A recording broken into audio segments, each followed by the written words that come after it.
Issand, ava mu huuled. Et mu suu kuulutaks sinu kiidetavust. Jumal, tõtta mind päästma.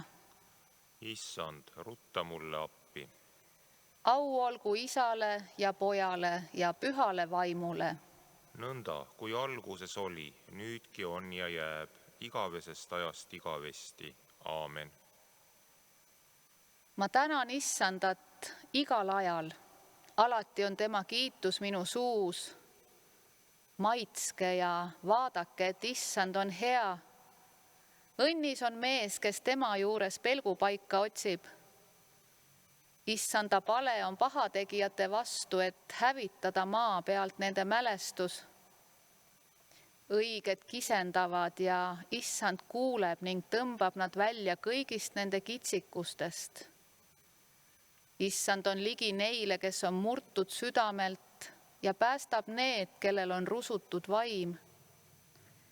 Õiget tabab palju õnnetusi, aga Issand tõmbab tema kõigist neist välja.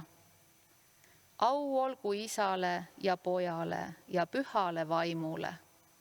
Nõnda, kui alguses oli, nüüdki on ja jääb, igavesest ajast igavesti. Aamen. Lugemine Püha Johannese evangeeliumi 3. peatükist. Kes tuleb ülalt, on üle kõikide. Kes on maast ja räägib maast. Kes tuleb taevast, on üle kõikide. Tema tunnistab seda, mida on näinud ja kuulnud, ja ometi ei võta keegi tema tunnistust vastu. Tema tunnistuse vastuvõtmine tähendab pitseriga kinnitamist, et Jumal on tõeline. Jah, see, kelle Jumal on läkitanud, räägib Jumala sõnu.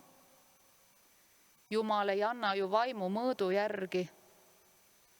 Isa armastab poega ja on andnud tema kätte kõik.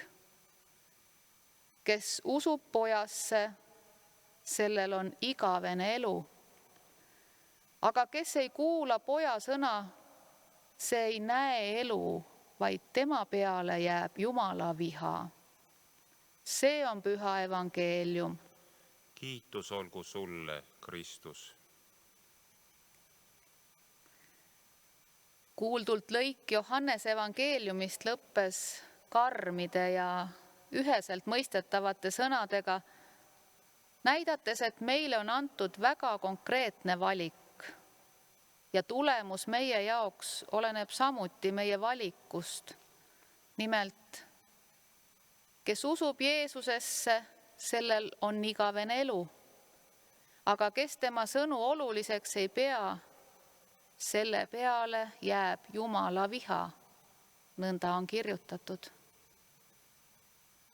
Eelnevalt oli evangeeliumis juttu sellest, kui keeruline on meil inimestena vastu võtta oma piiratud mõistusele arusaamatuid mõtteid, mõista asju, mida me nii-öelda käega katsuda ei saa, vaid mis on pärit vaimsest, nähtamatust maailmast, ehk uskuda.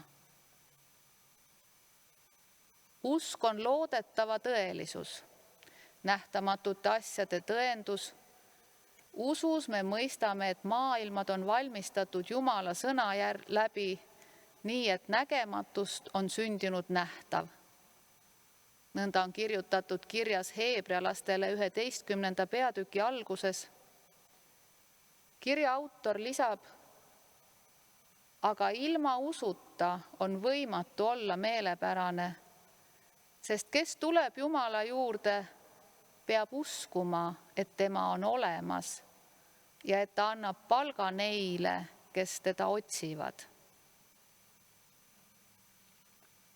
Selge on see, et kristlaseks olemiseks ei piisa pelgalt ühekordsest usu tunnistamisest, vaid nii nagu Jeesus sidus ristimiskäsuga ka õpetamise olulisuse, kaasneb kristlaseks olemise praktikaga ka pidev areng, aegapidine Kristuses kasvamine.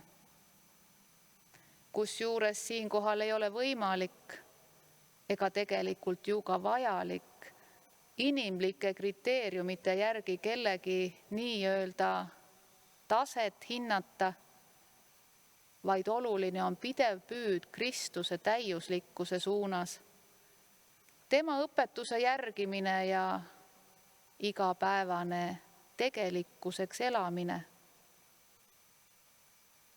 Et me suudaks teha elus õige valiku ja jõuda lubatud tulemuseni, et me saaksime kordosa igavesest elust.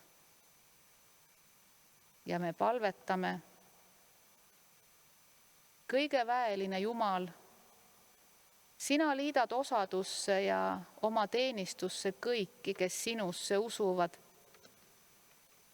Aita meid armastada, mida sina oled meile ilmutanud, ja ära tunda, mida sina oled meile tõotanud, et me selle maailma muutlikkuses ja ebakindluses kinnitaksime oma südamed Kristusele, temale, kes koos sinuga püha vaimu ühtsuses elab ja valitseb igavesest ajast igavesti. Aamen. Ja palvetagem üheskoos nõnda, nagu meie õnnistegija Jeesus Kristus ise on õpetanud. Meie Isa, kes sa oled taevas, pühitsetud olgu sinu nimi, sinu riik tulgu, sinu tahtmine sündigu nagu taevas, nõnda ka maa peal. Meie igapäevast leiba anna meile täna päev ja anna meile andeks meie võlad, nagu meiegi andeks anname oma võlglastele.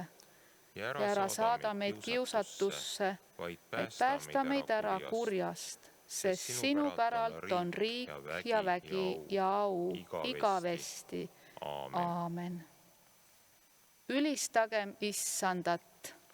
Tänu olgu Jumalale. Issand, õnnistagu meid, hoidku meid kõigest kurjast ja juhtigu igavesse ellu. Aamen. Aamen.